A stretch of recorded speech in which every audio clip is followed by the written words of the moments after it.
नमस्कार, मैं प्रियंका। आप देख रहे हैं ऑनलाइन न्यूज इंडिया। क्या अमित शाह ने अपने बेटे जय शाह को बीसीसीआई में बरकरार करने के बाद सौरव गांगुली को बाहर का रास्ता दिखाया है?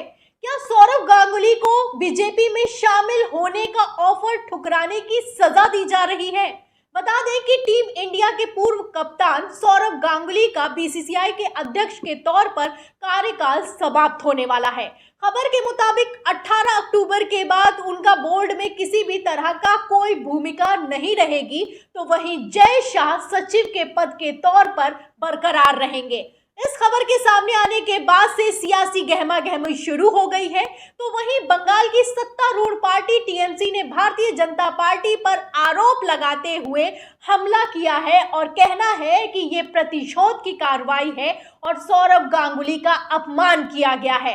किस खबर के सामने आने के बाद से मच गया है बवाल, हम आपको बताते हैं। जनसत्ता की खबर देखिएगा, उसमें लिखा हुआ है कि बीसीसीआई अध्यक्ष से कम कुछ भी मंजूर नहीं, सौरव गांगुली का आईपीएल चेयरमैन बनने से इनकार। तो खबर में अंदर लिखा हुआ है कि उन्होंने कह दिया कि अध्यक्ष नहीं तो कुछ भी नहीं। इसमें लिखा है कि टीम इंडिया के पूर्व कप्तान सौरव गांगुली का बीसीसीआई अध्यक्ष के रूप में कार्यकाल समाप्त होने वाला है।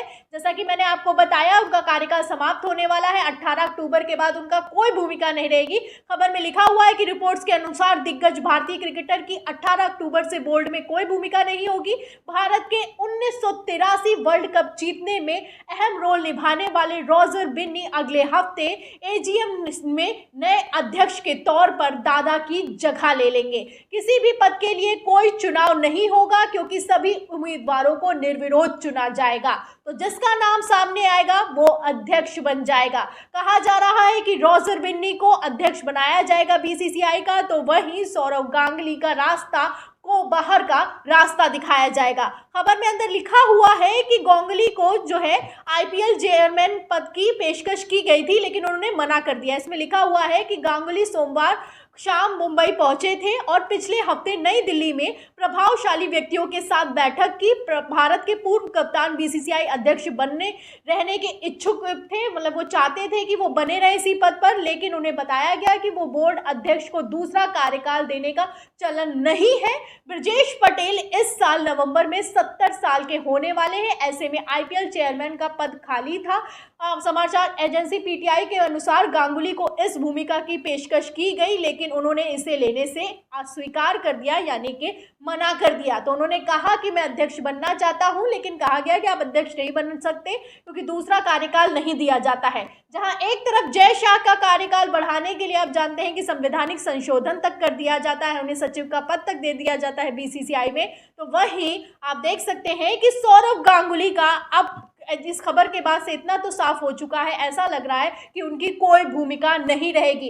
इसमें खबर में उनका बयान भी लिखा हुआ है। इसमें लिखा हुआ है कि समाचार एजेंसी पीटीआई से बीसीसीआई सूत्रों ने कहा है कि सौरव को आईपीएल के चेयरमैन पद की पेशकश की गई थी, लेकिन उन्होंने बड़ी शालीनता से इसे नामंजूर कर दिया। उनका तर्क था कि बीसीसीआई अध्यक्ष बने रहने के बाद वह उसकी उप समिति का प्रमुख नहीं बन सकते। उन्होंने बीसीसीआई अध्यक्ष पद पर बने रहने में रुचि व्यक्त की है। तो साफ साफ बार बार यही लिखा हुआ है कि बीसीसीआई का अध्यक्ष बने रहना चाहते थे, लेकिन कह दिया गया कि नहीं बन पाएंगे। इसके बाद से टीएमसी हमलावर है। टीएमसी ने लगातार हमला बोला है। न्यूज 24 की खबर देखिएगा, इसमें लिखा हुआ है कि टीएमसी ने सौरव गांगुली को लेकर बीजेपी पर लगाए आरोप। टीएमसी नेता शांतनु सेन ने कहा, गांगुली बीजेपी में शामिल नहीं हुए, इसलिए उन्हें बीसीसीआई का अध्यक्ष नहीं बनाया गया।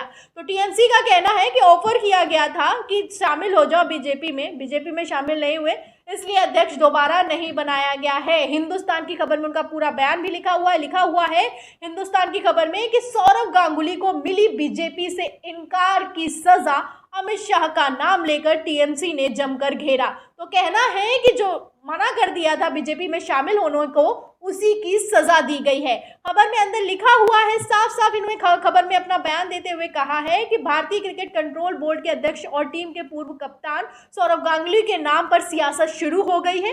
गांगुली को अध्यक्ष पद छोड़ने की खबरों के बीच पश्चिम बंगाल में सत्तारूढ़ तृणमूल कांग्रेस ने भारतीय जनता पार्टी पर निशाना साधा है। टीएमसी का कहना है कि भाजपा ने कई बार गांगुली को पार्टी में शामिल करने की कोशिश की थी। पार्टी का कहना है कि पूर्व क्रिकेटर राजनीतिक प्रतिशोध का शिकार हो गए हैं। तो अमित शाह कई बार लंच पर गए, कई बार खाने पर गए और उसके बाद जब सौरव गांगुली ने मना कर दिया तो उनसे राजनीतिक प्रतिशोध लिया जा रहा है, ये कहना है तृणमूल कांग्रेस का। लिखा हुआ इसमें कि टीएमसी नेता डॉक्टर शांतनु सेन ने कहा है कि अमित शाह कुछ महीनों पहले सौरव गांगुली के आवास पर गए थे। जानकारी है कि गांगुली से बार बार भाजपा में शामिल होने के लिए संपर्क किया जा रहा था। शायद उन्होंने भाजपा में शामिल होने में सहमति नहीं जताई और वो बंगाल से हैं, इसलिए वो राजनीतिक प्रतिशोध के शिकार हो गए हैं। खास बात यह है कि केंद्रीय गृह मंत्री अमित शाह कुछ समय पहले पूर्व क्रिकेटर के घर खाने पर गए थे। तो इस तरीके से लगातार भारतीय जनता पार्टी पर टीएमसी हमलावर है। इसके साथ ही टीएमसी ने यह भी आरोप लगाया है कि जो पूर्व कप्तान रह चुके हैं सौरव गांगुली, उनका भारतीय जनता पार्टी ने अपमान भी किया है।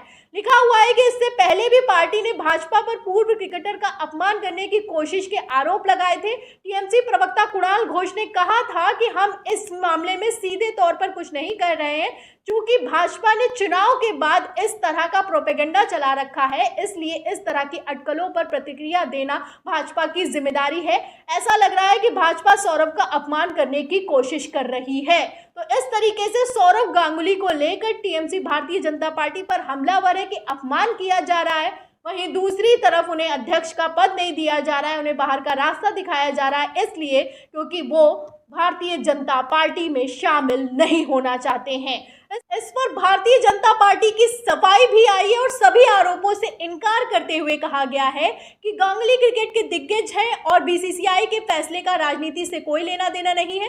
भाजपा के वरिष्ठ नेता राहुल सिन्हा ने कहा कि ये क्रिकेट की दुनिया से जुड़ा मामला है और क्रिकेट से जुड़े लोगों को ही इस पर टिप्पणी कर सकते हैं, इसका राजनीति से कोई लेना देना नहीं है। टीएमसी को भाजपा पर हमला करने के लिए कोई और मुद्दा नहीं मिला और इसलिए वो इसका राजनीतिकरण कर रही है। तो सवाल तो उठता है, क्योंकि जब जय शाह किसी क्रिकेट के बैकग्राउंड से नहीं आते हैं और बीसीसीआई में उनको पद दिया जाता है, उसके बाद उनका पद बरकरार रखने के लिए, कार्यकाल को बढ़ाने के लिए संवैधानिक संशोधन किया जाता है। इसी खबर के बाद से राजनीति क्रिकेट में जा चुकी है। आप जानते हैं कि क्रिकेट और राजनीति में जय शाह को लेकर कैसे बवाल किया जाता है कि कैसे वंशवाद को आगे बढ़ाया जा रहा है। जो भारतीय जनता पार्टी दूसरों पर आरोप लगाती है, वही भारतीय जनता पार्टी जय शाह को पद देने के लिए कैसे खेल करती है।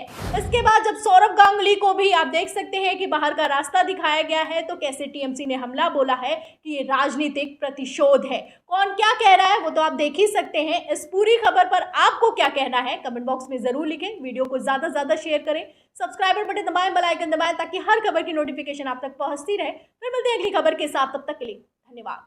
इस खबर को अभी लाइक करें, शेयर करें, अभी चैनल को सब्सक्राइब करें और घंटी जरूर